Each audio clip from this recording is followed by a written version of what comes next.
Hello बच्चों, कैसे हैं आप? कैसी पढ़ाई चल रही है? मैं उम्मीद कर रहा हूं कि आप सभी बच्चे बहुत ही अच्छे से पढ़ाई कर रहे होंगे।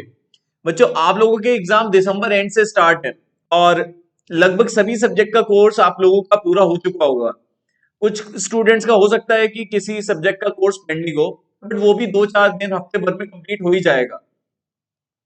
तो मैं आप लोगों के लिए रिवीजन प्लान कर रहा हूं और हम कंप्लीट जो रिवीजन करेंगे वो 1 मंथ में करेंगे। ठीक है। अब इस रिवीजन में क्या रहेगा, कितना कवरेज रहेगा, मैं आप लोगों को बता देता हूं। बच्चों, इस रिवीजन में मैं ट्राई करूंगा पूरा स्टैटिस्टिक्स रिवाइज कराऊं आप लोगों को और टाइम वैल्यू ऑफ मनी। ठीक है। ये दो टॉपिक्स तो मैं आप लोगों के दो टॉपिक्स कह रहा हूं, स्टैटिस्टिक्स और मैथ्स का एक टॉपिक तो मैं आपको कराऊंगा ही। और जैसे हमें समय मिलेगा, जैसे रीजनिंग के अच्छे क्वेश्चंस हो गए, तो ये सब मैं आप लोगों के साथ करूंगा। और थोड़ा मैं और आइडिया दे देता हूँ रिवीजन रहेगा कैसा है। रिवीजन जो रहेगा बच्चों, उसमें सबसे पहला जो रहेगा स्टार्ट, उसमें हम कॉन्सेप्ट्स रिवाइज करेंगे। कॉन्सेप्ट रिवाइज करने के बाद, मतलब विदाउट एनी प्रूफ, प्रूफ किसी का नहीं दूंगा, कॉन्सेप्ट स्टार्ट करेंगे। थोड़ा मैं डिस्क्लेमर दे देता हूं कि आप लोगों को कैलकुलेटर का बेसिक आना चाहिए। ठीक है। और दूसरा चैप्टर की भी बेसिक बेसिक अंडरस्टैंडिंग होनी चाहिए, जिससे कि आप लोगों को कॉन्सेप्ट की क्लैरिटी पहले होगी, तो फिर रिवीजन में दिक्कत नहीं आएगी, स्पीड से हो पाएगा। और सबसे पहले हम टॉपिक रिवाइज करेंगे, अच्छे क्वेश्चंस होंगे वो देखेंगे। और जब चैप्टर एंड हो जाएगा तो मैं आप लोगों को एक टेस्ट दूंगा। ठीक है। टेस्ट का कैसे रहेगा मैं थोड़ा बता देता हूं। या तो वो टेस्ट मैं आपको नीचे टेलीग्राम का लिंक शेयर कर दूंगा, उसके थ्रू आप टेलीग्राम के थ्रू आप टेस्ट पेपर ले लेना। और नहीं तो मेरा व्हाट्सएप नंबर है ही, मेरे से व्हाट्सएप पे भी आप ले सकते हैं टेस्ट पेपर। और जब टेस्ट का टाइम मैं दे दूंगा कि हाँ इतने पीरियड में आप लोगों को टेस्ट कंप्लीट करना है, तो उस पीरियड में आप लोगों ने टेस्ट कंप्लीट कर लिया, उसके बाद मैं आपको आंसर शीट दूंगा। ठीक है। और जिस भी बच्चे को डाउट होगा, वो मेरे से पर्सनली पूछ सकता है। ठीक है। क्योंकि आंसर्स की पूरी पूरी वीडियो नहीं बना पाएंगे हम। ठीक है। डाउट्स के हिसाब से वीडियो बन जाएगी, जिस भी बच्चे को डाउट होगा, क्योंकि रेगुलर बेसिस पे जो वीडियो होंगी वो रिवीजन की वीडियोस होंगी। क्लियर है? तो रिवीजन में हम कॉन्सेप्ट करेंगे, कॉन्सेप्ट के अच्छे क्वेश्चंस, कॉन्सेप्ट के बाद अच्छे क्वेश्चंस करेंगे, और फिर उसके बाद टेस्ट होगा। टेस्ट का मैंने आपको बता ही दिया। ये व्हाट्सएप के थ्रू भी हो सकता है और टेलीग्राम चैनल के थ्रू भी हो सकता है। क्लियर है? और मेरा व्हाट्सएप नंबर है 9358668687। तो चलो स्टार्ट करते हैं। सबसे पहला जो टॉपिक है हमारा बच्चों, वो है time value of money. Exam के लिए मैं आपसे बोलूं तो ये 14 से 15 मार्क्स का आ जाता है। चलो 15, तो कभी कभार 14, 15, 13 इसी रेशो में रहता है। ठीक है। तो टाइम वैल्यू ऑफ मनी में सबसे जो पहला टॉपिक है वो है सिंपल इंटरेस्ट। सिंपल इंटरेस्ट के बारे में आप लोगों को पता ही है कि मैंने स्टडी मटेरियल खोल लिया आप लोगों के लिए, इससे कि इजी रहे। सारे क्वेश्चंस तो हम करेंगे नहीं, और बेसिक में आप लोगों को फॉर्मूला बता देता हूं एसआई का होता क्या है। देखो, एसआई का फॉर्मूला, एसआई मतलब आई भी लिख लेते हैं, प्रिंसिपल। देखो, कंपाउंड कंपाउंड इंटरेस्ट और सिंपल इंटरेस्ट, ये दो टॉपिक से स्टार्टिंग है। कंपाउंड का मतलब एक्यूमुलेट वैल्यू से होता है। कंपाउंड इंटरेस्ट जब भी एफडी कराते हैं तो एफडी एक टर्म डिपॉजिट होता है, उस टर्म से पहले पैसे आप विड्रॉ नहीं कर सकते। उस टर्म से पहले आप पैसा विड्रॉ नहीं कर सकते। तो रेगुलर बेसिस पे जो जो आपको इंटरेस्ट मिलता रहेगा, वो आपके अकाउंट में क्रेडिट होता रहेगा। अब क्रेडिट होने से क्या होगा कि आपको आपकी इन्वेस्टमेंट की वैल्यू बढ़ती रहेगी। जैसे मान लो, मैं आपको बताता हूं, जैसे 1 लाख रुपए आपने इन्वेस्ट करे और ईयरली इंटरेस्ट आपके अकाउंट में जुड़ रहा है तो 10% से जुड़ रहा है सपोज, तो 1 लाख का 10% कितना हुआ? 10,000 रुपए। तो फर्स्ट ईयर आपके अकाउंट में कितना इंटरेस्ट क्रेडिट होगा? 10,000, अगर ईयरली इंटरेस्ट जुड़ रहा है तो। क्लियर है? तो आपके अकाउंट में बैलेंस कितना हो जाएगा? 1,10,000। अब नेक्स्ट ईयर जो आपको इंटरेस्ट मिलेगा वो 1 लाख पे तो मिलेगा ही मिलेगा, प्लस 10,000 जो आपके अकाउंट में जुड़ा है उस पर भी मिलेगा।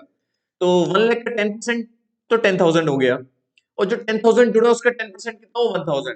तो 10,000 प्लस 1,000 आपके अकाउंट में कितना इंटरेस्ट हो गया? 11,000। तो सेकंड ईयर जो आपके अकाउंट में इंटरेस्ट की अमाउंट क्रेडिट होगी वो 11,000 होगी। तो 1 लाख प्लस 10,000, एक दस प्लस 11,000, 1,21,000। तो कंपाउंड में ये होता है जो मैंने आपको प्रोसीजर बताया। कंपाउंड इंटरेस्ट में सबसे कम इंटरेस्ट पहले साल में होता है और सबसे ज्यादा इंटरेस्ट लास्ट ईयर में होता है। क्लियर है? बट सिंपल इंटरेस्ट में क्या होता है, हर पीरियड का इंटरेस्ट की जो अमाउंट होता है वो यूनिफॉर्म होता है। यूनिफॉर्म मतलब सेम होता है, क्योंकि आपको ब्याज पे ब्याज नहीं मिलता। जो भी इंटरेस्ट मिलेगा वो किस पे मिलेगा? ओरिजिनल वैल्यू पर। किस पे मिलेगा? ओरिजिनल वैल्यू पर। तो प्रिंसिपल पे अगर आप रेट लगाओगे, प्रिंसिपल पे अगर आप रेट लगाओगे और रेट अगर पर एनम होगा तो ये 1 साल का इंटरेस्ट होगा। 1 साल मतलब किसी भी साल का, क्योंकि हर साल इंटरेस्ट की जो अमाउंट होती है वो सेम होती है। तो प्रिंसिपल पे रेट लगाइए, 1 साल का इंटरेस्ट हुआ, तो टी इयर्स का कितना इंटू टी, तो यूनिटरी मेथड लग गया। 1 साल का इतना तो टी इयर्स का इतना। अब मैं टी को इयर्स बोल रहा हूं, टी को क्या बोल रहा हूं? इयर्स बोल रहा हूं। तो रेट हमेशा पर एनम होना चाहिए और टाइम्स में होना चाहिए बच्चों, इयर्स में होना चाहिए। अगर टाइम मंथ्स में है, मान लो 8 मंथ्स का इंटरेस्ट चाहिए आपको, बट मैं यहां तो मैं ईयर्स बोल रहा हूं, तो मंथ को ईयर्स में कैसे कन्वर्ट करोगे? अपॉन 12। बस ये थोड़ा बेसिक सा पॉइंट था जो आपको पता होना चाहिए। अच्छा, अच्छा ये पर एनम है तो ये 1 साल का इंटरेस्ट हुआ, और टाइम को ईयर्स में होना चाहिए। अगर मान लो 73 डेज का मुझे इंटरेस्ट चाहिए, कितना बैठेगा? तो कैसे करोगे? 73 डेज को किस में कन्वर्ट करोगे आप? ईयर्स में। तो 1 year is equal to 365 days. तो इसलिए 75 days is equal to 73 days is equal to 73/365 years. Clear है या नहीं? तो यही याद रखना कि अगर डेज है, डेज को ईयर्स में बदलना है तो अपॉन 365, और 366 मंथ्स को ईयर्स में कन्वर्ट करना है तो अपॉन 12। लॉजिक यही है, ये पूरे साल भर का है तो ये अपॉन 12 कर देंगे, ये पूरे साल का है, अपॉन 12 कर देंगे। एक महीने का 8 से मल्टीप्लाई कर देंगे तो 8 महीने का। ऐसे ही ये पूरे साल भर का है तो एक दिन का कितना? अपॉन 365, 73 डेज का कितना? इतना। तो ये फंडा है पूरा। क्लियर है? तो एसआई का फॉर्मूला क्या हुआ? P into R into T upon 100। Rate per annum होना चाहिए, टाइम इन ईयर्स होना चाहिए। मंथ्स में है तो अपॉन 12 करके ईयर्स में कन्वर्ट कर लो, और डेज में है तो अपॉन 365 करके ईयर्स में कन्वर्ट कर लो। एक इसमें प्रिंसिपल, अच्छा फॉर्मूले में पी क्या होता है? जितना पैसा आपने इन्वेस्ट करा। क्लियर? एक टर्म और आती है इसमें, अमाउंट। अमाउंट का मतलब होता है ब्याज के साथ आपके अकाउंट में कितना बैलेंस है, जिसे बोलते हैं प्रिंसिपल प्लस इंटरेस्ट। आई और एस आई एक ही बात है। तो अमाउंट का फॉर्मूला क्या बनेगा? P plus P into rate percent into time. इन दोनों ही टर्म्स में से पी कॉमन आ गया तो ये फॉर्मूला आप लोग याद कर सकते हो। Amount is equal to P plus I. अगर आपको आई निकालना है तो वो क्या हो गया? Amount minus principal. अमाउंट क्या होता है? ब्याज के साथ वाली वैल्यू। क्लियर है? उसमें से अगर प्रिंसिपल हटा देंगे तो सिर्फ इंटरेस्ट इंटरेस्ट रह जाएगा। तो A minus P is equal to I. इतना क्लियर हो गया? अच्छा एक चीज और, अगर क्वेश्चन में कुछ मेंशन नहीं है कि कंपाउंड है सिंपल है, तो ऑब्वियसली हमें क्या मानना होता है? सिंपल। ये जो लास्ट के 3 क्वेश्चंस हैं ये मुझे इंपॉर्टेंट लगते हैं, मतलब ये मैं आप लोगों को, और आप रिवीजन के लिए कैसे करेंगे? एक तरीका याद करिए, प्रॉपर नोट्स बना लो आप, और नोट्स के साथ साथ जो जो एक्सरसाइज के आपको अच्छे क्वेश्चंस लगते हैं विद एग्जांपल्स, उससे नोट कॉपी में अलग से लिख लो। और जब आप स्कैनर करोगे, स्कैनर के जो अच्छे क्वेश्चंस होंगे उसे भी नोट कॉपी में अच्छे से कर लेना। और जो भी मैं टेस्ट पेपर के अच्छे क्वेश्चंस दूंगा आप लोगों को, मतलब जो आपको लगेंगे अच्छे क्वेश्चंस, वो भी आप लोग उसमें ऐड कर लेना। तो एग्जाम में सिर्फ उन्हीं को ही रिवाइज करके जाना, अलग से कुछ करने की जरूरत नहीं है। ठीक है? तो इस तरीके से आपकी रिवीजन कॉपी मेंटेन होगी, तो आप लोगों को एग्जाम में दिक्कत नहीं होगी, प्लस एग्जाम में मल्टीपल टाइम आप रिवाइज कर सकते हैं। क्योंकि रिवीजन ज्यादा टाइम क्यों नहीं रिवाइज हो पाता एग्जाम में, ज्यादा मल्टीपल रिवीजन क्यों नहीं हो पाता? 1.5 दिन के टाइम में हम पूरा पूरा करने लग जाते हैं, और किसी किसी चैप्टर में इतना इतना टाइम लग जाता है तो हमें लगता है कि यार इसमें तो इतना टाइम लग गया, जबकि हम कम टाइम दे सकते थे। हमने सारे सारे क्वेश्चंस करे इसलिए ज्यादा टाइम लगा। बाद में क्या होता है कि जब हमारे पास कम टाइम बचता है, तो ऐसे में हम क्या करते हैं कि जिन चैप्टर में हमें समय प्रॉपर देना चाहिए, मिनिमम टाइम जो देना चाहिए, हम उसमें मिनिमम टाइम भी नहीं दे पाते। और अगर टाइम देते भी हैं तो बहुत जल्दी जल्दी देते हैं, तो किसी चैप्टर में ज्यादा समय दे देते हैं, किसी में जितना देना होता है उतना भी नहीं दे पाते। तो वो जो पढ़ाई का एवरेज बन के आता है वो अच्छा नहीं बनता, रिवीजन अच्छा नहीं माना जाता वो। क्लियर है? और थोड़ा स्पीड को भी देख के रखिए। जो भी मैं टेस्ट पेपर आपको दूंगा तो आप लोगों के लिए वो चैलेंज होगा कि जितना टाइम दे रहा हूँ उसी टाइम में कंप्लीट करने का। अगर आप उसे ज्यादा टाइम में कंप्लीट करते हैं तो फिर उससे आपको अपनी स्पीड का नहीं पता लग पाएगा। क्योंकि एग्जाम में असली चैलेंज यही है कि 2 घंटे में हम कितने क्वेश्चंस मैक्स टू मैक्स कर पाएंगे या नहीं कर पाएंगे उसके बारे में पता हमें पहले ही लग जाना चाहिए। अगर हमें टेस्ट पेपर से पता लग रहा है हमारी स्पीड कम है, तो हमें स्पीड और टेस्ट करके, ठीक है, और कंसंट्रेशन बनाकर और कैलकुलेटर पे हाथ तेज करके हमें अपनी स्पीड को बढ़ाना होगा। क्लियर है? चलो, 8th question, the sum required to earn a monthly interest, monthly 1200 रुपए इंटरेस्ट कमाने के लिए कितना पैसा लगाना पड़ेगा? देखो रिवीजन थोड़ा स्पीडली ही होगा। तो मंथली इंटरेस्ट है, यहां पर ऐसा ही हमें 1 महीने का दिया हुआ है फॉर 1 मंथ, 1200 रुपए। अब कितना पैसा लगाना है, तो यहां पर प्रिंसिपल पूछना है आपसे। अब एस आई 1 मंथ का इसका फॉर्मूला होता है, एस आई का प्रिंसिपल पे अगर मैं रेट लगाऊंगा तो ये तो 1 साल का इंटरेस्ट हुआ, बिकॉज रेट पर एनम है, नहीं भी दिया होता तो हम पर एनम ही एज्यूम कर लेते हैं। तो 1 साल का इतना, 1 महीने का कितना हुआ, मंथ को ईयर में कन्वर्ट करने के लिए 0.12 कर दिया, ये 1200 रुपए। अब फटाफट यहां से बच्चों पी निकाल लो, कितना आया, 1200 की 12 से मल्टीप्लाई, और 100/18 करने की जरूरत नहीं है, डायरेक्टली 18% कर दो आप। अब कैसे करोगे, 1200 × 12, मैं बोल ही रहा हूं, डिवाइड बाय 18, 18 करा, फिर परसेंटेज का बटन दबा दिया, तो ये आ गया 80,000 रुपए। तो अगर 80,000 रुपए आप इन्वेस्ट करोगे तो आपको हर महीने कितना इंटरेस्ट मिलेगा, 1200 रुपए। अच्छा, एक चीज और है सिंपल इंटरेस्ट में, सिंपल इंटरेस्ट में हर पीरियड का इंटरेस्ट सेम होता है, तो इसमें यूनिटरी मेथड भी लग जाता है।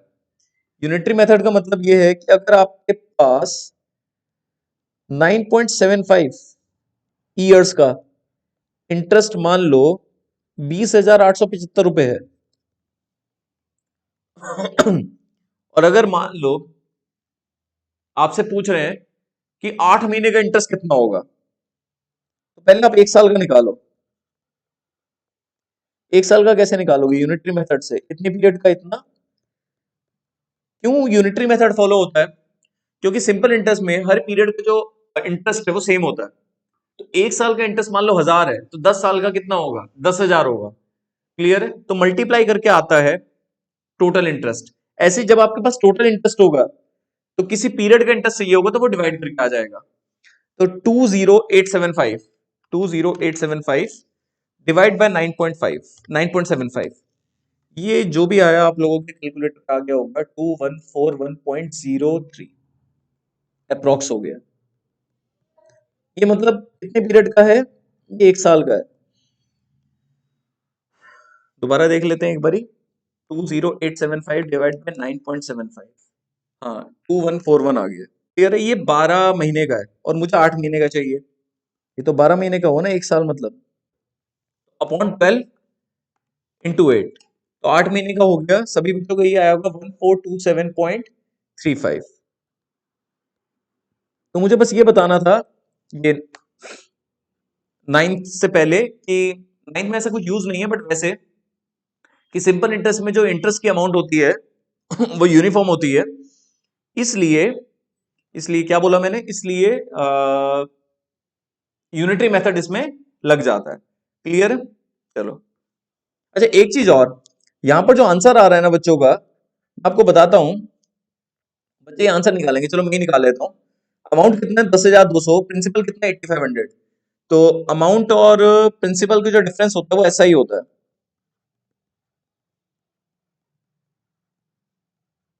ये 1,700 रुपए इंटरेस्ट हो गया। अब आपको ये बताना है 1,700 रुपए जो इंटरेस्ट है वो कितने पीरियड का है। ये जो इंटरेस्ट है वो किस पे निकलेगा, प्रिंसिपल पे। तो प्रिंसिपल कितना है, 8,500 इंटू 12.5%, तो ये 1 साल का इतना, टी ईयर्स का इतना। तो अब ई जो निकलेगा इस फॉर्मूले में, जो टी निकलता है वो ईयर्स में निकलता है। इस फॉर्मूले में जो टी निकलता है वो किस में निकलता है, ईयर्स में निकलता है। तो 1700 divide by 8,500 divide by 17.5%, sorry गलत हो गया, 1700 डिवाइड बाई 8,500 और डिवाइड बाई 12.5%, ये आगे 1.6। तो बच्चे से क्या बोलते हैं, 1.6 ईयर्स है, ये पूरी यूनिट ईयर में चल रही है। तो बच्चे जल्दबाजी में बोल देते हैं 1 ईयर 6 मंथ्स। बच्चे जल्दबाजी में क्या बोल देते हैं, 1 ईयर 6 मंथ्स। तो ये गलत है, क्योंकि यहाँ कहीं मंथ थोड़ी ना लिख रहा है, लिखा है मंथ में तो मंथ तब बोलोगे ना जब मंथ में कन्वर्ट करोगे। तो मंथ में कन्वर्ट करने के लिए एक साल में कितने महीने होते हैं? 12 महीने। तो ये जो फ्रैक्शन ऑफ ईयर है इसे महीनों में बदलने के लिए क्या करोगे? 1 ईयर तो कंप्लीट हो गया। 0.6 इंटू 12 करके क्या आ जाएगा? लगभग लगभग 7 मंथ्स। तो इसलिए बच्चे ये सोचते हैं कि 1.6 का मतलब होता है 1 साल 6 महीने। नहीं नहीं, वो तो बच्चों 1.5 का मतलब होता है ना 1.5 साल। क्लियर है? नहीं है 1.5 साल तो अब इसे बोलोगे, तो ये गलती से इसका जवाब गलत नहीं दे देना। ठीक है, चलो 7th हो गया, 8th हो गया, अब 9 देखते हैं। A sum of money amount to rupees 6200। 2 साल में आपके इन्वेस्टमेंट की वैल्यू कितनी हो गई? 6200। और 3 साल में कितनी हो गई? 7400। और कुछ दे नहीं रखा है, तो ऑब्वियसली हमें बेस क्या मानना है? सिंपल मानना है जब कुछ नहीं दे रखा होता, और आपसे प्रिंसिपल और रेट पूछ रहे हैं।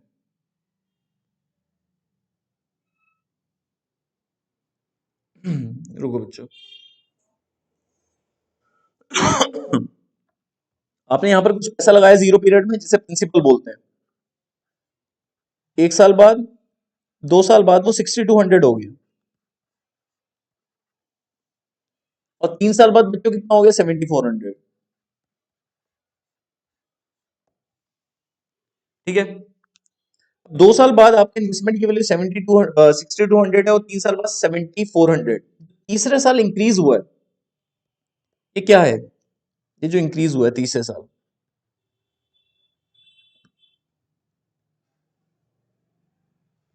ये 1200 रुपए तीसरे साल आपने इंक्रीमेंट लिया है, इसका मतलब इंटरेस्ट। तो तीसरे साल का इंटरेस्ट 1200 है, तो ऑब्वियसली दूसरे साल भी 1200 होगा और पहले साल भी 1200 होगा। क्लियर? क्योंकि सिंपल इंटरेस्ट में जो इंटरेस्ट की अमाउंट होती है वो यूनिफॉर्म होती है। अब 60 to 100 में 2 सालों का इंटरेस्ट जुड़ा हुआ है, तो बैकवर्ड आने के लिए, प्रिंसिपल निकालने के लिए 60 to 100 में 2 सालों का इंटरेस्ट 2400 रुपए वो घटाओ, या फिर 7400 में 3 सालों का इंटरेस्ट जुड़ा हुआ है वो घटाओ। तो दोनों ही केस में प्रिंसिपल निकलेगा बैकवर्ड आओगे तो आप। तो ये आ जाएगा 3800। अब मेरे पे प्रिंसिपल आ गया, अब मुझे रेट निकालना है। इंटरेस्ट मेरे पास है ही 1200 रुपए। ये 1200 रुपए जो इंटरेस्ट है ये 1 महीने, सॉरी 1 साल का है, 1 साल का है ये, तो 1 ईयर का है। तो 1 ईयर के अकॉर्डिंग फॉर्मूला क्या रहेगा? प्रिंसिपल पे रेट लगाएंगे।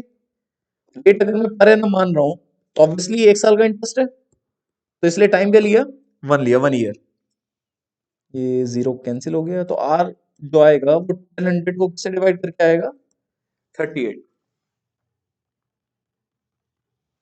तो ये आ जाएगा बच्चों 31.578। बच्चे 31.57 बोल देते हैं। पॉइंट के बाद 2 डिजिट तक निकालने के लिए पॉइंट के बाद 2 डिजिट तक आंसर देने के लिए 3 तक निकालना होता है। अब यहाँ पर जो तीसरी डिजिट है अगर वो 5 या 5 से ऊपर है तो यहाँ पर एक जोड़ देंगे, तो इसलिए आंसर जो होगा वो 31.58 होगा अप्रॉक्स। क्लियर हो गया? बच्चों रिवीजन थोड़ा ऐसे ही रहेगा जिससे कि ज्यादा से ज्यादा कवर हो जाए, और डिस्क्लेमर में दे चुका हूँ कि रिवीजन उसी बच्चे के लिए जिसे ये टॉपिक आते होंगे, एटलीस्ट थोड़ा तो आना चाहिए। तो ये 80,000 हो गया और इसका ये आंसर हो गया। ठीक है, इसके बाद 10 देखते हैं, फिर अगला टॉपिक लेंगे। Sum of money double itself in 10 years. 10 साल में पैसा डबल हो रहा है। अब आपको ये बताना है कि 3 गुना कितने टाइम में होगा। 1 मिनट बच्चों, यहाँ कर देते हैं। लास्ट क्वेश्चन है, नंबर नहीं पता लग रहा कौन सा है। अब 100 से तो 200 हो रहा है, ये अमाउंट है और ये प्रिंसिपल है।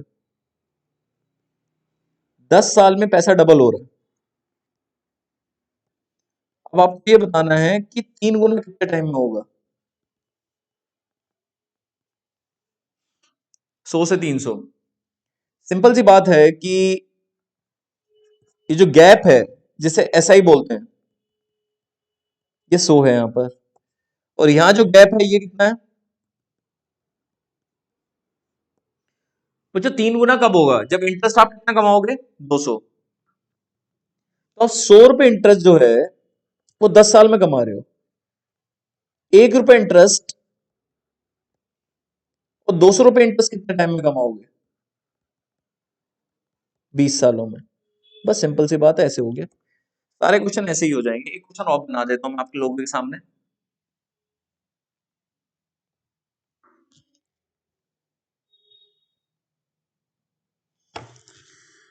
अगर क्वेश्चन कुछ ऐसा होता, इन्वेस्टमेंट जो है वो डबल है यहां पर, जैसे मैं ले लेता हूं 3.5 गुना, 3.5 गुना 350 हो रहा है, मान लो 8 साल में हो रहा है। अब आपको ये बताना है कि 6 गुना कितने टाइम में होगा। सिंपल सी बात है, यहां पर इंटरेस्ट निकाल लो आप, ऐसा ही 250 रुपए इंटरेस्ट है, तो चेंज कर लें, 700 कर लेते हैं। 7 गुना कितने टाइम में होगा, तो 250 रुपए इंटरेस्ट है, और यहां पर चाहिए इंटरेस्ट 700 माइनस 100, 600 रुपए। तो 250 रुपए इंटरेस्ट 8 साल में कमा रहे हो, एक साल में कितना, 7 गुना होने के लिए 600 रुपए इंटरेस्ट कितने टाइम में कमाओगे।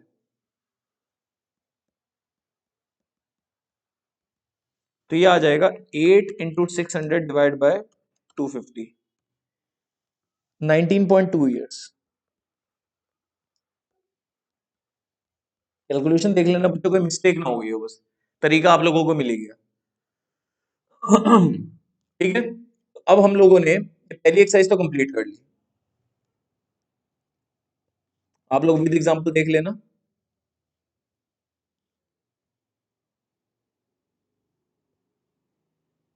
बस 1 मिनट। अब आते हैं कंपाउंड इंटरेस्ट। कंपाउंड इंटरेस्ट का दूसरा नाम क्या होता है, शॉर्ट में ही पढ़ेंगे बच्चों, पढ़ेंगे पूरा, एक्यूमुलेटेड इंटरेस्ट। कंपाउंड इंटरेस्ट के बारे में मैंने बताया था आपको कि ब्याज पे ब्याज मिलता है कंपाउंड में, क्लियर है। तो पहले साल हमारे एग्जांपल में थोड़ी देर पहले कितना था, पहले साल ब्याज 10,000 था, दूसरे साल 11,000 हुआ, इस टाइप से, ठीक है। तो यहां पर हमारे पास एक फॉर्मूला होता है, देखो डिटेल के लेक्चर्स है मेरे, डिटेल अगर किसी भी चीज की देखनी होती है तो वो लेक्चर्स होते हैं, इसमें प्रूफ के साथ बच्चों को बताया जाता है कि ये फॉर्मूला ऐसे बना, ऐसे बना। यहाँ तो रिवीजन में आप लोगों को कंटेंट पूरा कवर करना है। तो अगर मुझे कंपाउंड अमाउंट पता करना है, उसमें तो पी प्लस ऐसा ही होता है, इसमें डायरेक्ट फॉर्मूला जीपी से बना है, ज्योमेट्रिक प्रोग्रेशन से। तो कंपाउंड अमाउंट पता करने का फॉर्मूला होता है P × 1 + R% to the power n। अब बुक्स में कहीं की जगह यहाँ पर आर की जगह आई भी लिखते हैं, स्मॉल आर की जगह, देखा होगा आपने। यहाँ पर पी का मतलब क्या होता है, प्रिंसिपल, जितना पैसा आपने लगाया। पी का मतलब क्या होता है, जितना पैसा लगाया। और ए का मतलब होता है फाइनल वैल्यू, जितना आपको मिला। फाइनल वैल्यू भी बोलते हैं, मैच्योरिटी वैल्यू भी बोलते हैं, जैसे एफडी कराया तो ये एफडी अमाउंट होता है। पी का मतलब प्रिंसिपल भी होता है, एफडी अमाउंट भी होता है, एफडी अमाउंट भी होता है, प्रिंसिपल भी होता है, प्रेजेंट वैल्यू भी होता है, विदाउट इंटरेस्ट वैल्यू भी बोलते हैं, इसमें इंटरेस्ट नहीं जुड़ा होता।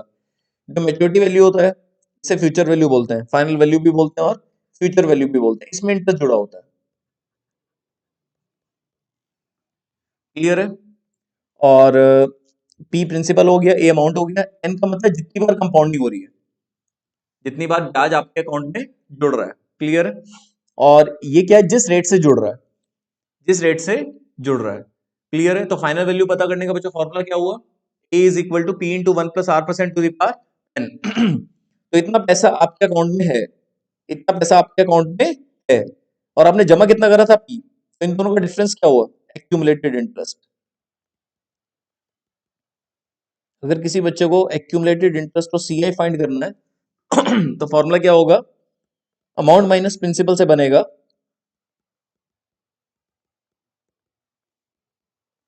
तो सीआई का फॉर्मूला हम लोगों ने पढ़ा हुआ है, ई common 1 + R% to the power n -1।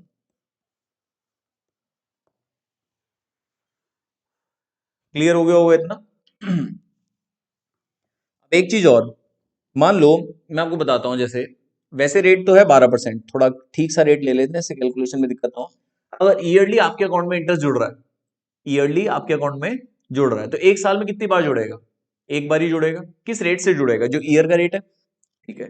तो इसका मतलब ये है कि जब ईयर का रेट दे रखा हो, जब ऑब्वियसली ईयर का रेट ज्यादातर देते हैं, जब ईयरली कंपाउंडिंग हो रही हो तो रेट में कोई चेंज नहीं करते हैं, क्योंकि जो गिवन रेट होता है वही हम ले लेते हैं। क्लियर है?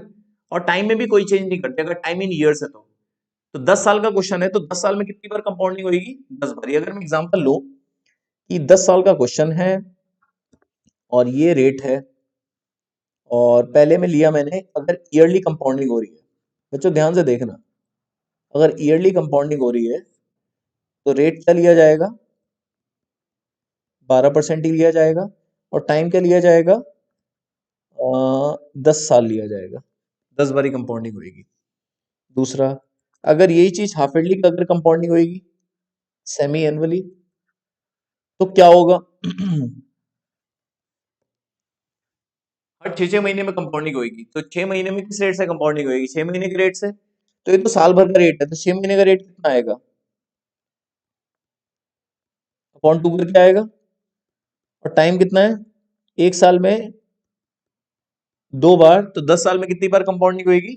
20 बार। क्लियर है? तो आप लोगों को पता लग गया हाफ ईयरली में कन्वर्जन का जो रेट रहेगा वो आधा रहेगा, और टाइम का जो पार्ट रहेगा वो 1 ईयर में 2 टाइम्स, तो 10 ईयर्स में 20 टाइम्स कंपाउंडिंग होगी। सेम अगर मैं यहां पर लिख लूं क्वार्टरली कंपाउंडिंग होगी तो क्या फर्क पड़ेगा?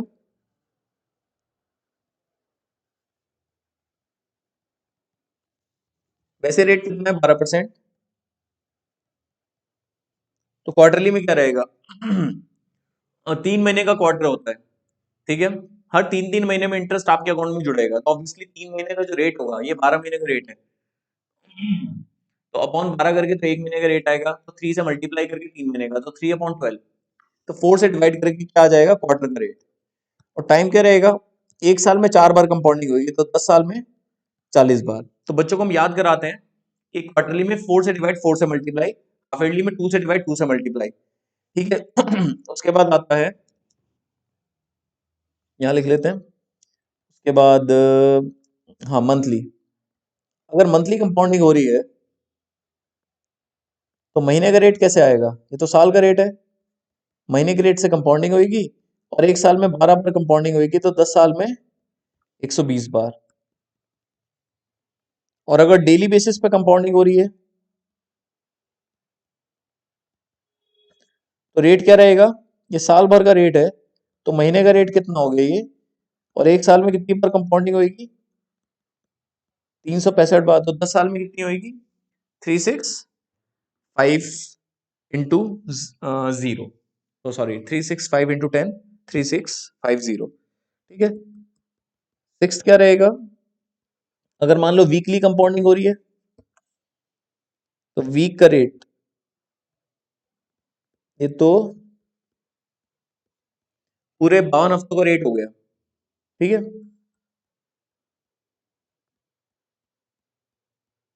तो ये एक हफ्ते का रेट हो गया।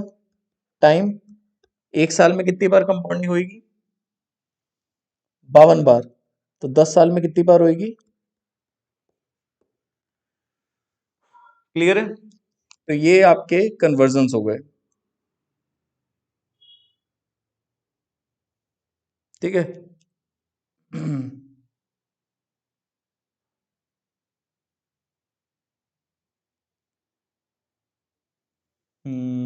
एक मिनट, हाँ। तो एक क्वेश्चन ले लेता हूँ मैं आपके सामने, मंथली का ले लेता हूँ, थोड़ा आपको आइडिया हो जाएगा। मंथली नहीं, क्वार्टरली ले लेते हैं, क्योंकि प्रैक्टिकली जो बैंक में इंटरेस्ट आपको मिलता है एफडी पर, उसका बेस कंपाउंडिंग ही होता है, सॉरी बेस कंपाउंडिंग तो होता है, बट क्वार्टरली कंपाउंडिंग होता है। ठीक है? तो मान लो आपने 8 लाख रुपए की एफडी कराई है, वो प्रिंसिपल हो गया प्रेजेंट वैल्यू, वैसे रेट है 7 सपोज 8% ले लेते हैं, क्वार्टर का रेट हो गया अपॉन 4 कर लेना,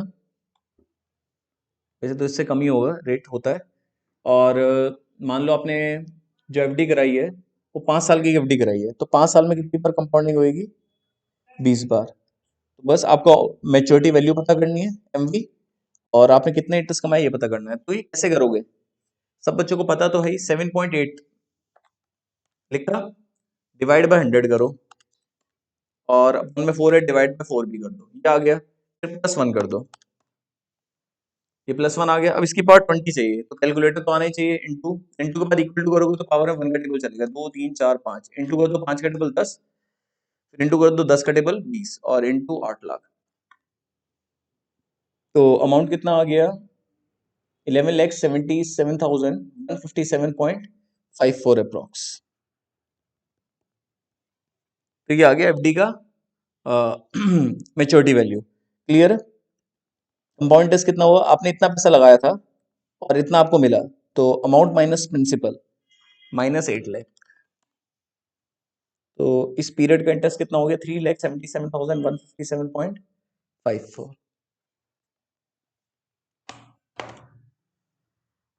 क्लियर? अब एक चीज और बता देता हूं मैं, ये मैंने सब बता दिया आप लोगों को, ठीक है। और एक चीज और, कंपाउंड में क्या होता है, सबसे फर्स्ट ईयर जो होता है सबसे कम इंटरेस्ट होता है और लास्ट ईयर सबसे ज्यादा होता है, ठीक है। तो जैसे हमने यहाँ पर इंटरेस्ट आप लोगों के सामने मैंने निकाला, जितना भी निकला है 3,77,157.54, ये पूरे के पूरे 5 सालों का इंटरेस्ट है। क्लियर है? तो अगर आप अपन बात करोगे तो एवरेज इंटरेस्ट होगा, बट वो एक्चुअल के बराबर नहीं होगा, क्योंकि एक्चुअल इंटरेस्ट जो होता है वो पहले साल सबसे कम होता है, ठीक है। या इस केस में पहले क्वार्टर में सबसे कम होगा और लास्ट क्वार्टर में सबसे ज्यादा होगा। क्वार्टर वर्ड क्यों यूज करा है? क्योंकि इसमें बेस जो था वो उसका बेस कंपाउंडिंग का जो था वो क्वार्टरली कंपाउंडिंग का था। क्लियर है? तो इसलिए अगर मंथली कंपाउंडिंग होता तो मैं बोलता कि पहले महीने का ब्याज सबसे कम होता है और लास्ट मंथ का ब्याज सबसे ज्यादा होता है, क्योंकि ब्याज पे ब्याज मिलता है। क्लियर है? इतना सभी बच्चों को क्लियर हो गया होगा, ठीक है। अब एक चीज बताता हूँ मैं आपको, 1 मिनट रुको।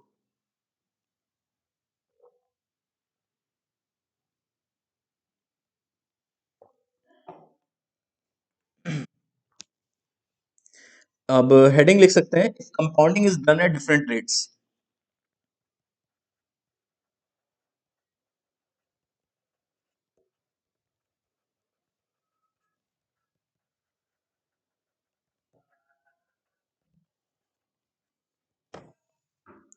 अगर अलग अलग रेट से कंपाउंडिंग हो रही है तो फॉर्मूला क्या लगता है अमाउंट निकालने का? P × 1 + R1% to the power N1। मान लो रेट पहले R1 रहा, ठीक है। रेट क्या रहा पहले? R1%। और पावर N1 का मतलब क्या हुआ? N1 times compounding. मैं एग्जांपल देता हूँ, मान लो, एग्जांपल से क्लियर होगा, ऐसे वैल्यू नहीं लेता मैं। मान लो आपने इन्वेस्टमेंट करा 7 लाख रुपए। बहुत ध्यान से देखना, शुरू में रेट था मान लो 5%। ईयरली कंपाउंडिंग हो रही है इसलिए नो चेंज, ईयरली कंपाउंडिंग में नो चेंज। 2 सालों के लिए ये रेट रहा, फिर रेट हो गया मान लो 8%, फिर थर्ड ईयर से रेट हो गया 8%, बट हाफ ईयरली कंपाउंडिंग हो रही है। और ये 4 सालों के लिए रहा, तो 4 साल में कितनी बार कंपाउंडिंग हुई? 8 बार। मल्टीप्लाई आता है। देखो डिटेल इसकी फॉर्मूला बना कैसे है, मैंने बिल्कुल अपने जो रेगुलर लेक्चर्स हैं उसमें प्रूविंग करके बता रखा है, बट यहाँ पर प्रूविंग में टाइम लग जाएगा, इसलिए मैंने आप प्रूविंग नहीं बताया, ठीक है। फिर रेट कितना हो गया मान लो, शुरू के 2 साल ये रहा, फिर 2 के बाद 4 साल, 4 साल में 8 बार कंपाउंडिंग, फिर रेट हो गया मान लो 10%, और क्वार्टरली कंपाउंडिंग हो रही है आने वाले 5 सालों तक। तो 5 साल में कितनी बार कंपाउंडिंग होगी? ऑब्वियसली 20 बार होगी। क्लियर है? और फिर रेट हो गया मान लो 12%, और ये मंथली कंपाउंडिंग हो रही है 2 सालों के लिए। तो 2 साल में कितनी बार कंपाउंडिंग होगी? ऑब्वियसली 1 साल में 12 बार, 2 साल में 24 बार। तो ये सब मल्टीप्लाई में आ जाएगा। क्लियर है या नहीं? पहले ईयरली कंपाउंडिंग थी, फिर हाफ ईयरली कंपाउंडिंग हुई, फिर क्वार्टरली कंपाउंडिंग हुई, फिर मंथली कंपाउंडिंग हुई। तो ये सब मल्टीप्लाई करके जो बनेगा वो क्या आएगा? अमाउंट। और कंपाउंड इंटरेस्ट निकालना हो तो फिर अमाउंट माइनस प्रिंसिपल। अब असली प्रॉब्लम ये, असली चैलेंज ये है कि ये सब मल्टीप्लाई में जो वैल्यू आ रहा है निकालोगे कैसे? तो थोड़ा स्पीड से ही बताऊंगा मैं आप लोगों को। देखो अलग अलग लिख के मल्टीप्लाई करोगे तो टाइम भी लग सकता है, थोड़ा अप्रोक्स करके ही लिखना पड़ेगा, तो फिर एग्जैक्ट आंसर नहीं आएगा। अब जैसे मैंने ये निकाला 1.05, इसकी पावर मुझे चाहिए 2, इंटू के बाद इक्वल टू दबा दूं तो पावर 2 आ गई, ठीक है। अब ये चीज मुझे चाहिए तो मैंने कहा जल्दी से मेमोरी में सेव कर दिया M+, ठीक है। अब ये मैं निकालूंगा, तो कैसे निकालूंगा? 8/200 +1, 8/200 +1। अब इसकी पावर 8 चाहिए, इंटू 2 3 4, ठीक है, इंटू करो 4 का टेबल 8, ये पावर 8 आ गई। अब ये वैल्यू मेरी स्क्रीन पर है, इसकी मल्टीप्लाई मुझे करनी है। किससे करनी है? जो मेमोरी में सेव है, इनटू एमआरसी। बट एमआरसी का बटन 2 बार ही प्रेस करूंगा। क्यों? क्योंकि मुझे पुरानी मेमोरी हटानी है। तो अब नई मेमोरी क्या आ गई? इन दोनों की मल्टीप्लाई करके, मतलब मेमोरी में डालूंगा। अब नई वैल्यू क्या आ गई? इन दोनों की मल्टीप्लाई करके इसे मेमोरी में डालूंगा। क्लियर? अब मेमोरी में ये सेव है, अब ये निकालूंगा 10 डिवाइड बाय 400 प्लस 1। अब इसकी पावर मुझे 20 चाहिए, इंटू 2 3 4 5, इंटू करो 5 का टेबल 10, इंटू करो 10 का टेबल 20। अब ये स्क्रीन पर आ गया। अब इसकी मल्टीप्लाई किससे करनी है? एमआरसी से, इंटू एमआरसी। 2 बार ही दबाऊंगा एमआरसी और फिर इक्वल टू करूंगा। तो स्क्रीन पर इन तीन की मल्टीप्लाई आ गई। अब इसे मेमोरी में सेव करूंगा। अब ये निकालूंगा। वैसे तो ये डायरेक्ट हो गया 12 divide by 1200 plus 1, into 2 3 4, into करो 4 का टेबल 8, इंटू करो 8 का टेबल 16 24। अब ये आ गया। अब इसकी मल्टीप्लाई जो मेमोरी में, इंटू एमआरसी, ये आ गया। अब जो आंसर आया, इसकी मल्टीप्लाई 7 लाख से। तो ये आ गया आपका 21,97,524.02 अप्रॉक्स। अभी मैं आंसर एक बारी मैं स्पीड से निकाल के कंफर्म कर लो, आप लोग भी निकाल लो कि यही आ रहा है नहीं आ रहा।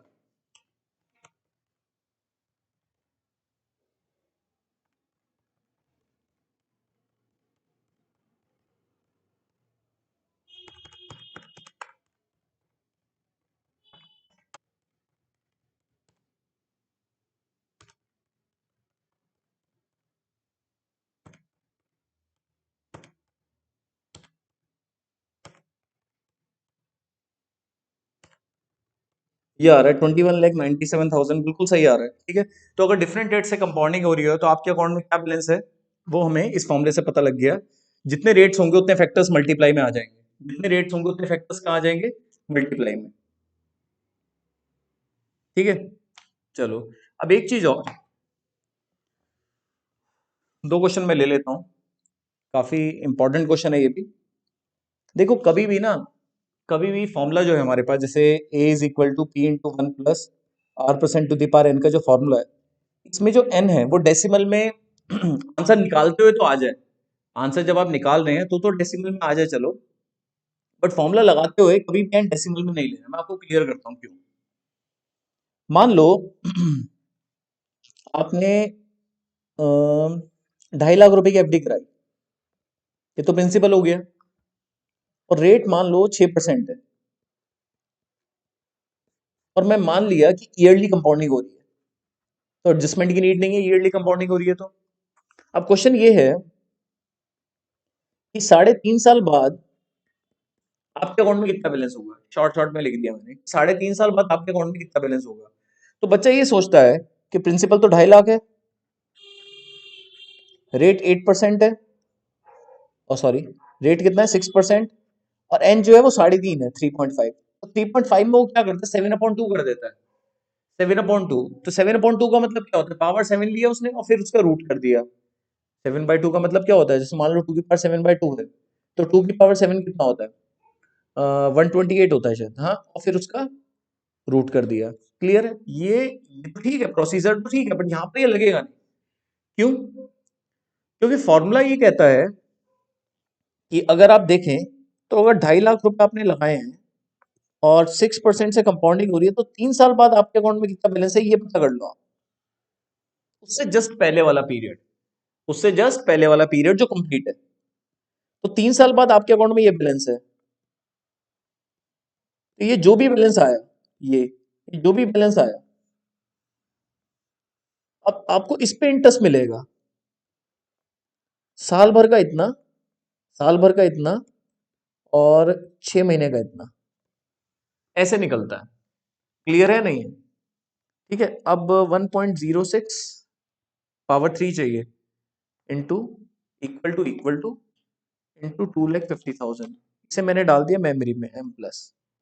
अब फिर इस पे रेट लगा दिया ये, इंटू 6%, और फिर डिवाइड बाय 2, फिर जो आंसर आया इसे मेमोरी में डाल दिया। तो एमआरसी करा तो कितना आ गया, 306686.62। ये देख लेना, यही आंसर आ रहा है नहीं आ रहा, 3,06,686। एक बारी मैं दोबारा निकाल देता हूँ।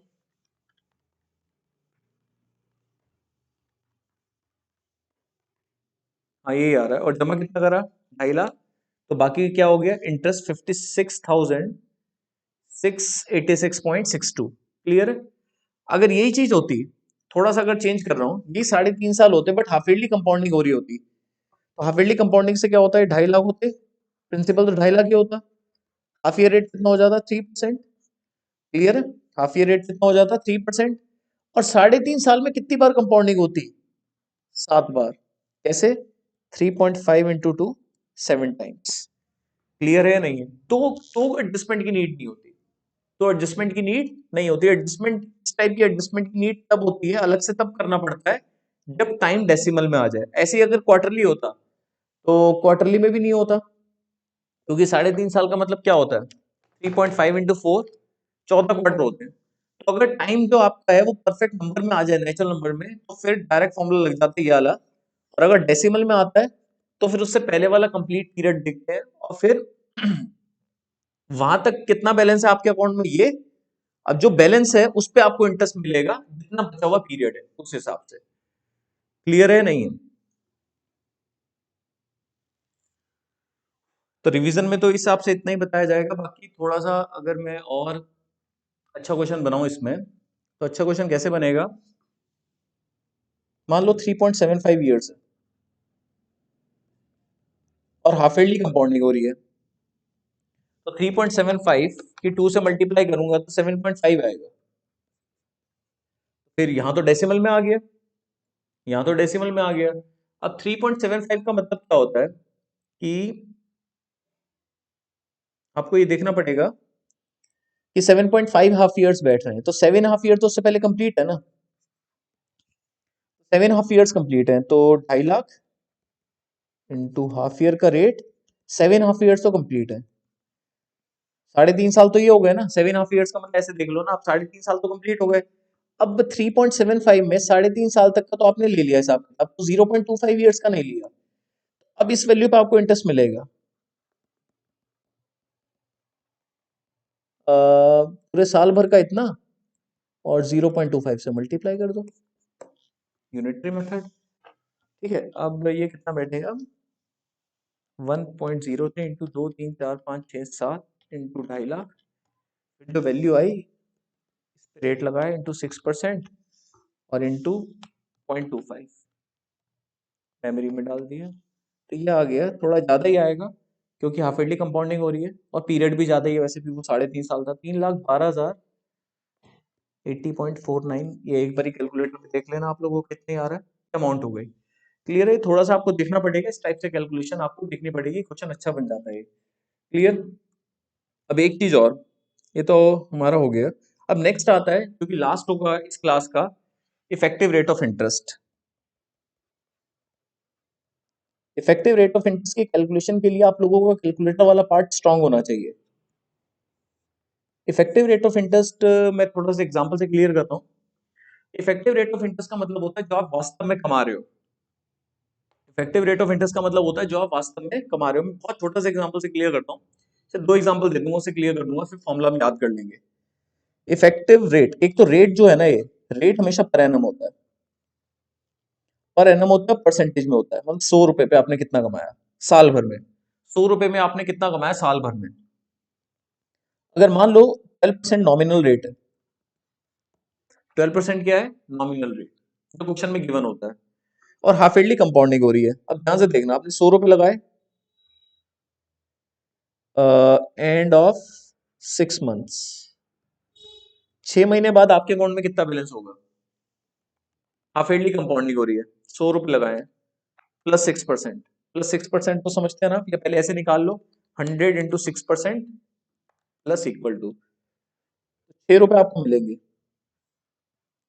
6 महीने बाद। तो उसके उसके 6 महीने बाद मतलब शुरू से साल बाद कितना बैलेंस होगा।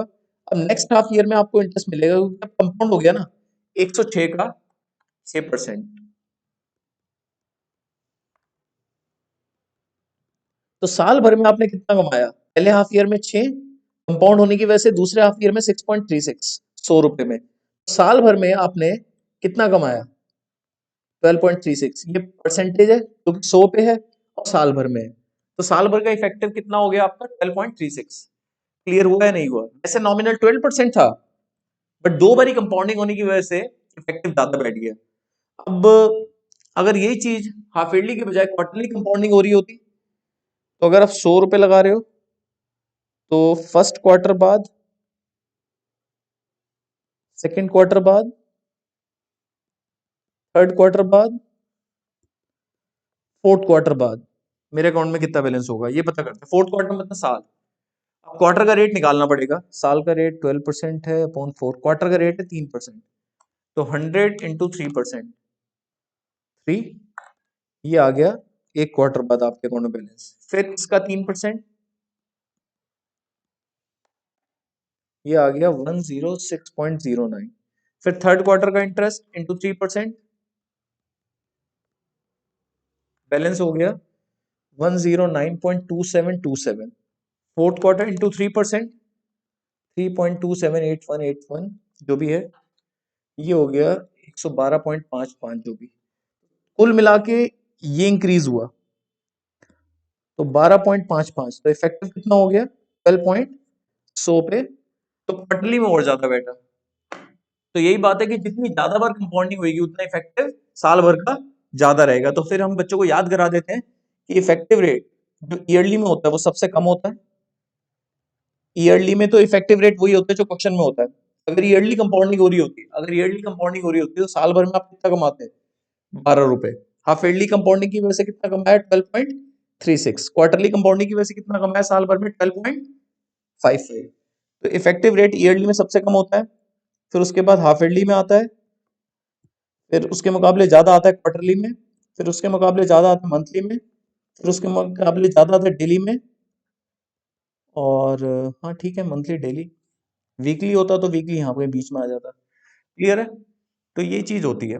अब ये चीज इस तरीके से निकालेंगे तो थोड़ा टाइम कंज्यूमिंग होता है। ठीक है, तो इफेक्टिव रेट का यहाँ पर मैं फॉर्मूला लिख देता हूँ, प्रूविंग नहीं बता रहा हूँ बिल्कुल भी, इस तरीके से एक्सप्लेन करना बहुत है। तो 1 + r%⁴ -1 × 100, effective rate of interest का फॉर्मूला ER से डिनोट करते हैं। अब इस फॉर्मूले में n क्या है, साल भर में लिख लो आप अलग से, साल भर में जितनी बार कंपाउंडिंग हो रही है। अगर ईयरली है तो n, सॉरी मैं गलत बोल गया, साल भर में जितनी बार कंपाउंडिंग हो रही है। अगर ईयरली कंपाउंडिंग हो रही है तो n1 हो जाएगा। ठीक है, हाफ ईयरली कंपाउंडिंग हो रही है तो 2 हो जाएगा। क्वार्टरली कंपाउंडिंग हो रही है तो एक साल में 4 बार, और मंथली कंपाउंडिंग हो रही है तो n 12 लिया जाएगा, और डेली कंपाउंडिंग हो रही है तो 365। ऐसे ही यहाँ पर रेट उसी के अकॉर्डिंग लिया जाएगा। हाफ ईयरली में रेट क्या होगा, 2 से डिवाइड करने पे आएगा, और क्योंकि हर 6-6 महीने में जो कंपाउंडिंग होगी वो छमाही के रेट से होगी। क्वार्टरली के लिए अपॉन 4 होगा, डेली के लिए अपॉन 365 होगा। ऐसी एडजस्टमेंट हो जाएंगे। क्लियर हो गया सभी बच्चों को? तो एक क्वेश्चन करते हैं जो आज का लास्ट क्वेश्चन है।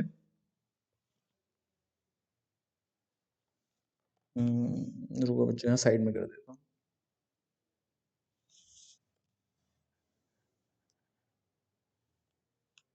सॉरी,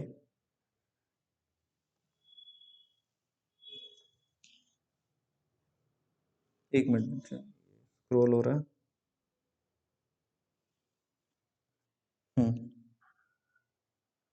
क्वेश्चन है, find the effective rate of interest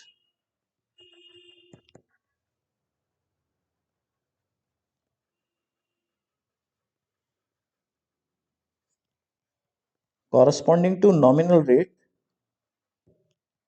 19% per annum if interest is being compounding on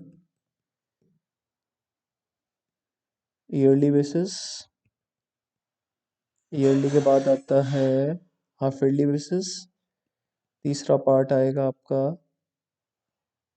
quarterly basis, चौथा पार्ट आएगा मंथली बेसिस, और पांचवा पार्ट आएगा डेली बेसिस। बट ये बात पहले क्लियर कर दूं कि मैं आपको बताऊंगा पूरा का पूरा आंसर करके, बट कैलकुलेटर की डीप में नहीं जाऊंगा, क्योंकि कैलकुलेटर की अलग से क्लास है, आप उसे वहां पर कवर करना।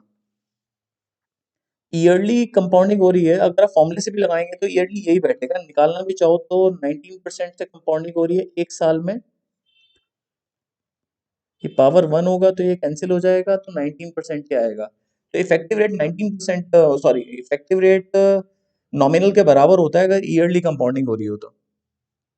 हाफ ईयरली कंपाउंडिंग हो रही है तो इस रेट से कंपाउंडिंग होगी, और एक साल में 2 बार। पहले मैं सब लिख देता हूँ। क्वार्टरली में क्या होगा, इस रेट से कंपाउंडिंग होगी एक साल में इतनी बार होगी। मंथली में क्या होगा,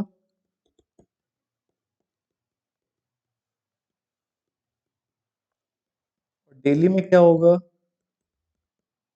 ये मैंने आप लोगों के सामने लिख दिया। वैसे तो आप लोगों को आंसर खुद ही निकालना चाहिए, पर देख लेते हैं, आंसर वेरीफाई भी हो जाएगा। 19 divide by 200 plus 1 into equal to power 2 है -1 और फिर इंटू 100, 19.90 आ गया, 9025। जैसे 2 तक अप्रॉक्स करूंगा मैं।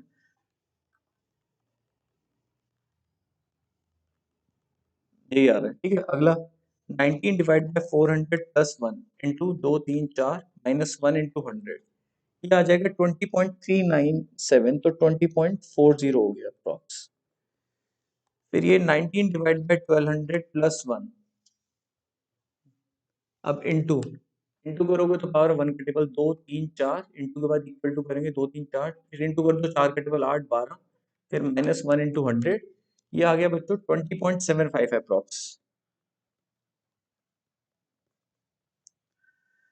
अब ये कैसे आएगा, अब देखो 365 है, 365 तो 2 से डिवाइड करेंगे, 3 से 5 से डिवाइड करने पे 73 आ रहा है, मतलब 73 5 जा 73 का टेबल चलेगा। अब 73 तो प्राइम है, प्राइम नंबर है ना, तो एक काम करते हैं, मान लो ये मन में x है, मैं x की पावर 72 फाइंड करूंगा पहले, और फिर वापस किससे मल्टीप्लाई कर दूंगा, x से, तो x की पावर क्या हो जाएगी 73।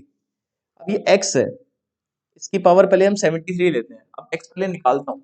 19 डिवाइड बाई 36500 प्लस 1, इसे मेमोरी में डाल दिया मैंने, इसे कहाँ डाल दिया, मेमोरी में। अब इसकी पावर 72 इंटू 2 3 4, इंटू करो, इंटू के बाद इक्वल टू दबाओ 4 का टेबल, 8 12, इंटू करो 12 का टेबल 24, इंटू कर दो 24 का 48 72।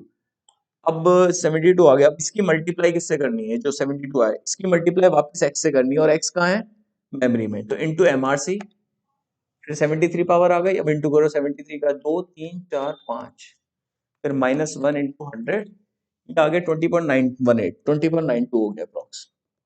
तो आपने देख ही लिया कि इफेक्टिव रेट सबसे ज्यादा कब आया, जब डेली बेसिस पे कंपाउंडिंग हो रही है। तो मैं उम्मीद कर रहा हूँ कि सभी बच्चों को अच्छे से समझ में आ गया होगा। फिर भी किसी बच्चों को लगे कि भाई थोड़ा स्पीड है, मुझे नहीं लगता कि इतनी स्पीड में कोई प्रॉब्लम होगी, ठीक है। अगर इतनी स्पीड में प्रॉब्लम हो रही है तो इसका मतलब बेसिक ठीक नहीं है, तो फिर पहले डिटेल लेक्चर अच्छे से होने चाहिए, नहीं तो फिर हम कवर ही नहीं कर पाएंगे रिवीजन का पार्ट। तो मैं उम्मीद कर रहा हूँ कि अच्छे से समझ में आ गया होगा। फिर भी first exercise with example complete कर लेना, और सेकंड एक्सरसाइज भी आप ट्राई करना, इसमें डेप्रिसिएशन का पार्ट है, कल फटाफट ले लेंगे उसे हम, फिर आगे एन्युटी स्टार्ट कर देंगे, ठीक है। तो कोशिश करता हूँ एन्युटी के कल सारे फॉर्मूलेस हम कर लें, उसके बाद कल मेरे हिसाब से एक क्लास और होगी, उसके बाद एक होनी होगी तो हो जाएगी, तो 3 क्लासेस में कोशिश करते हैं इस चैप्टर को खत्म करने की, ठीक है। चलो, ओके, बाय बाय।